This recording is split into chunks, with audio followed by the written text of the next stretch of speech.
जी मेरी तरफ से तमाम देखने और सुनने वालों को अस्सलाम वालेकुम।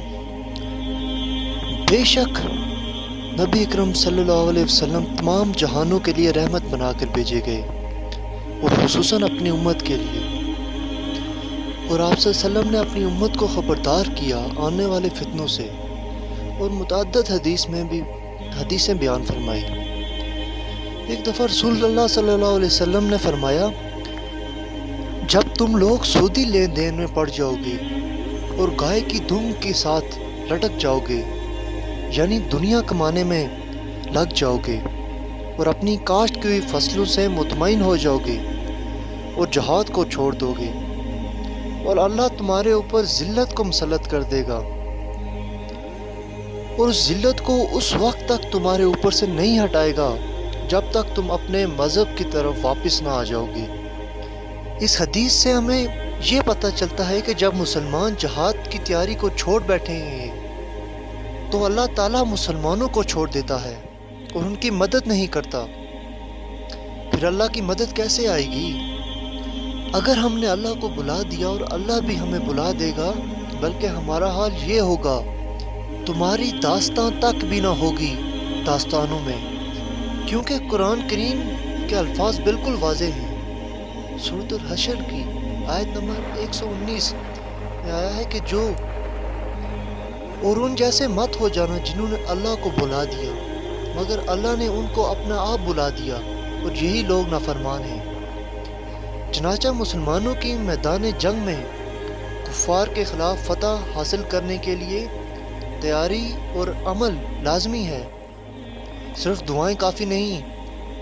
कुरान मुसलमानों को हर वक्त जहाद की तैयारी का हुक्म देता है। सूरह अनफाल की आयत नंबर 60, और तुम लोग जहाँ तक तुम्हारा बस चले ज़्यादा से ज़्यादा ताकत और तैयार बंधे रहने वाले घोड़े उनके मुकाबले के लिए मुहैया रखो, ताकि उसके ज़रिए से अल्लाह के और अपने दुश्मनों को और उन दूसरे अज़ा को खौफज़दा कर दो जिन्हें तुम नहीं जानते मगर अल्लाह जानता है। अल्लाह की राह में जो कुछ तुम खर्च करोगे उसका पूरा पूरा बदला तुम्हारी तरफ पलटाया जाएगा और तुम्हारे साथ हरगिज़ जुल्म ना होगा। ये इस दुनिया का उसूल है कि जो जिद्दोजहद करता है सिर्फ वही बचता है, जिसकी लाठी उसी की भैंस होती है। You need to resist in order to exist. इस दुनिया में ज़ईफ़ी का जुर्म नाकाबिले माफ़ी होता है और हमें अपनी बका के लिए मुसलसल जिद्दोजहद करनी पड़ेगी। इसी पर शायर मशरिक़ ने क्या खूब फरमाया है कि तकदीर के काजी का ये फतवा है अज़ल से, है जुर्म ज़ईफ़ी की सज़ा मर्ग मुफाजात।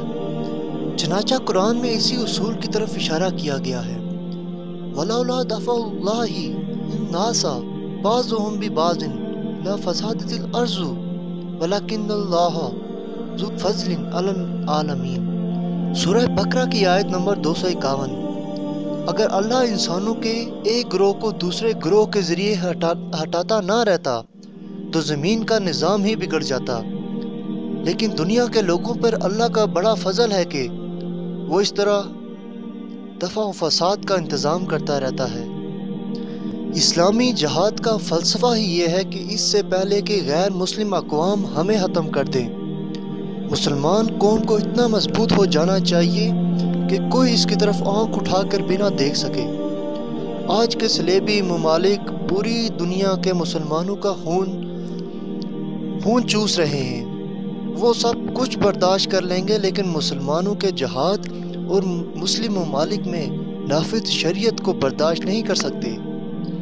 आज की मगरबी अक़वाम और अक़वाम मुत्तहिदा की दज्जाली फ़ौज नेटो को वो अमन फैलाने वाली फ़ौज पीस कीपिंग आर्मीज़ कहते हैं, लेकिन जब मुसलमान जहाद के लिए खड़े होते हैं तो पूरी दुनिया का मगरबी मीडिया और हुकूमतें बया का वक्त आज उठाती हैं और दहशतगर्द टेररिस्ट कहना शुरू कर देते हैं। मुसलमान मुजाहिदीन को बदनाम करने के लिए और मुजाहिदीन की किरदार कशी करैक्टर एसेंसिएशन के लिए नहायत मुनज़्ज़म प्रोपेगेंडा मुहिम शुरू कर देते हैं।